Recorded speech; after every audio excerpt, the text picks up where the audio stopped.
Sekarang saya akan menunjukkan bagaimana caranya membuat daftar isi.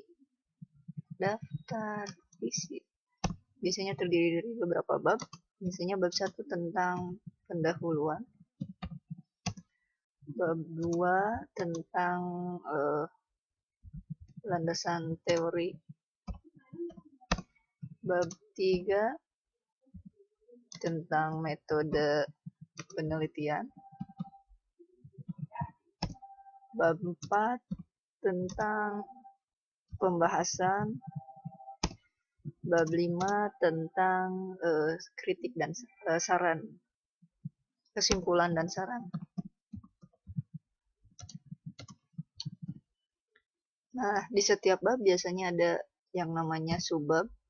Misalnya bab 1, 2 tentang misalnya manajemen, bab 1, 3, bab 1, 2, ini harusnya 1, 1. Misalnya ini bab 1, 2 itu tentang manajemen pemasaran, dan bab 1, 3 itu misalnya tentang ini apa? Strategi pemasaran. Nah, supaya terlihat, kita jadikan satu aja dulu ya paragrafnya, pen spacing supaya ininya rapat. Kita 00 single, yes. Ya, untuk daftar isi, agar daftar isi ini otomatis kita harus memberikan heading ya. Untuk daftar isi ini bisa heading 1.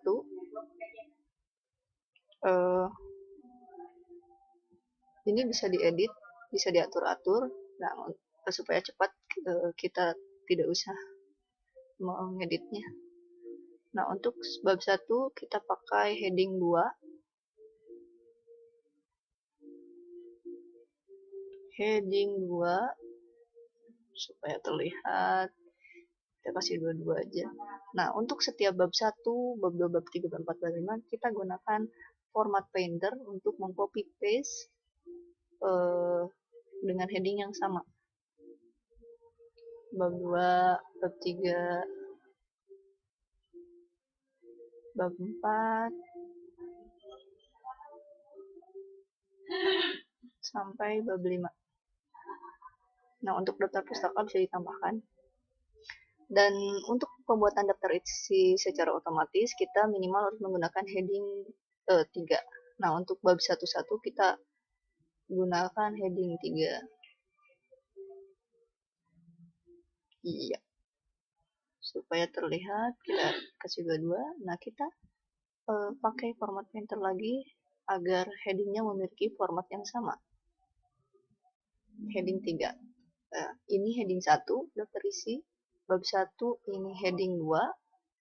Bab 2, bab 3, bab 4, bab 5 ini semua heading 2. Yang heading 3 itu adalah subbab ini, bab 11, 12, 13. Nah, biasanya dalam pembuatan setiap bab itu kita ada pemberian halaman, dan ketika halamannya sudah fix dan kita punya daftar isi beserta halaman-halamannya, terus kita menambahkan kalimat sehingga nomor halamannya menjadi bertambah, kita cukup menggunakan perintah page break next page supaya kalimat yang kita tambahkan tidak menghancurkan halaman atau gambar-gambar yang sudah kita edit sebelumnya. Nah, untuk bab 1 kita page break dulu, next page. Semua bab kita usahakan memakai page break supaya hasilnya lebih rapi.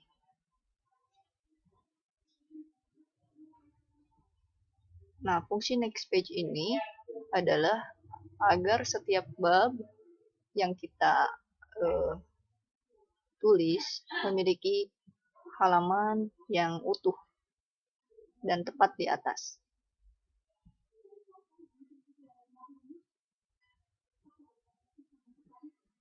Bab 4 dan yang terakhir, bab 5. Kesimpulan dan saran. Next page. Iya. Nah, mari kita cetak daftar isinya, tetapi sebelumnya kita harus memberikan nomor halaman. Caranya, untuk memberikan nomor halaman, kita pointernya simpan di sini, klik 2 kali. Nah, kita insert, ada page number. Di top, biasanya nih, kita pilih yang kanan atas. Mari kita lihat, supaya lebih besar. Dua-dua juga ya. Ya, nah sekarang kita akan siap untuk membuat daftar isi. Reference, table of content. Nih, kita heading 1 sampai 3. Yap. Nah, inilah daftar isi yang kita buat. Rapi, sederhana, dan singkat kan. Nah, untuk kata konten ini bisa kita blok dan kita delete. Dan ketika kita misalnya setelah mengeluarkan fungsi daftar isi dan ternyata kita melakukan penambahan kalimat di setiap bab atau salah satu bab, kita cukup untuk merubah nomor halamannya cukup klik kanan, update file, update page number only. Kalau misalnya kita hanya akan merubah nomor halaman saja, atau update entire table, semuanya dengan update table-table yang kita buat.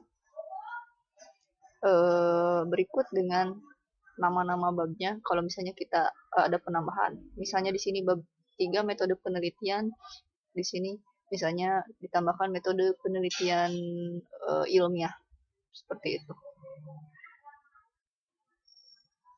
Terima kasih, semoga bermanfaat. Wassalamualaikum warahmatullahi wabarakatuh.